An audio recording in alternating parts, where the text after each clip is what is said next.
There's a common question here, and we always get this at the end of Ramadan, just how do we handle the post-Ramadan blues?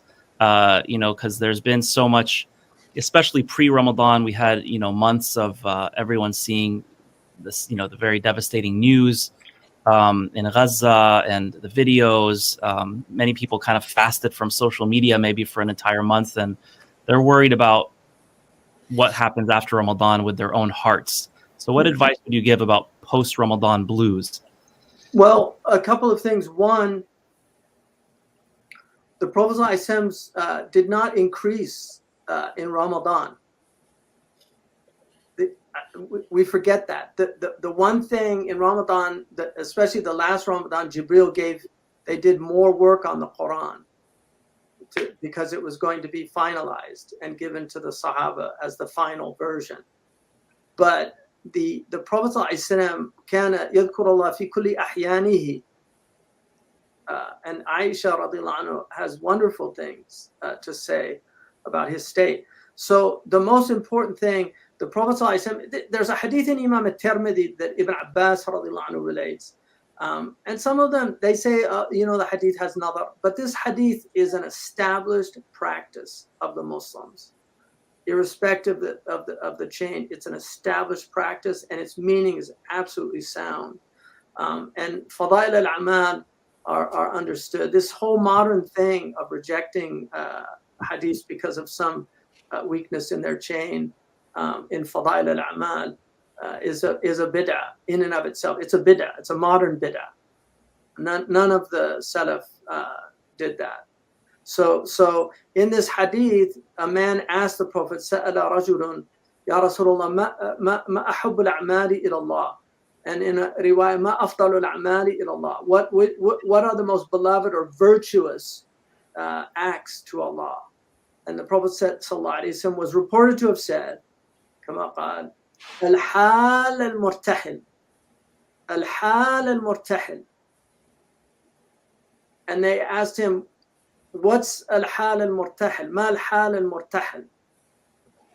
And he said, أن يضرب من أول القرآن إلى آخره ثم من آخره إلى أوله.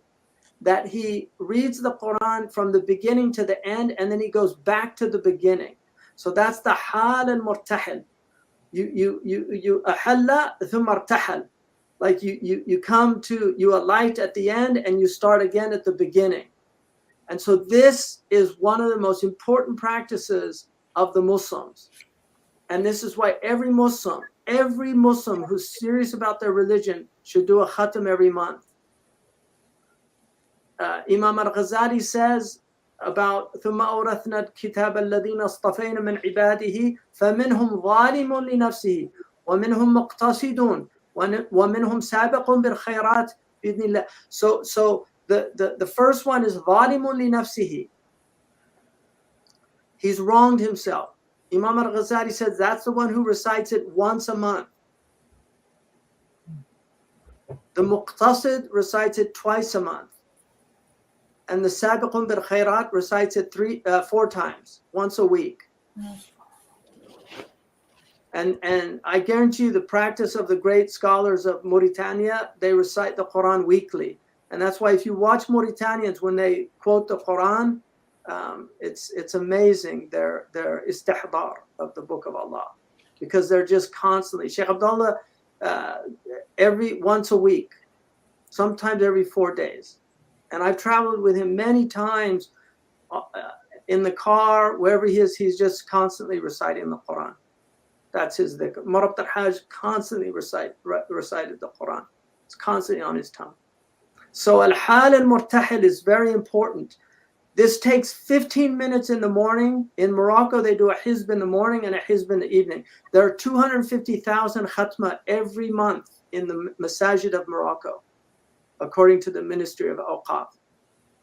And why is Morocco one of the few places where there's stability?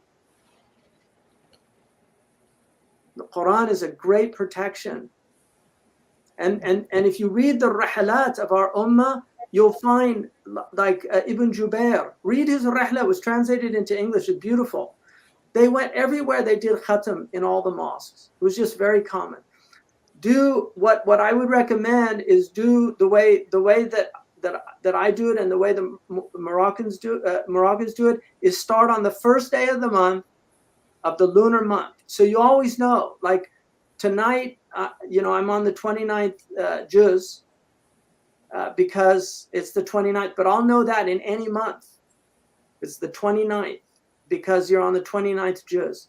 Sometimes you have to do 2 juz in the end when there's only, but the 30th juz it's very, it goes quicker than any of the other ajza, because most people memorize it, and then they're very easy to recite. So just commit to reciting a hizb in the morning and a hizb in the evening. If you're not yet at the point where you can do it in a half an hour, a juz, like a half an hour is reciting at a moderate pace. It's not really fast. It's not, but it's not slow. It's a moderate pace. It's between. It's probably closer to hadar, which is the faster way to do the proper with tajweed. But you can do it in 15 minutes, a hizb. I know people spend an hour on their feeds. They watch films for 2 hours. There's so many things that we waste time on. So just give 15 minutes in the morning and 15 minutes in the evening to the Book of Allah. And I guarantee you that will change your life if you do that. I guarantee you.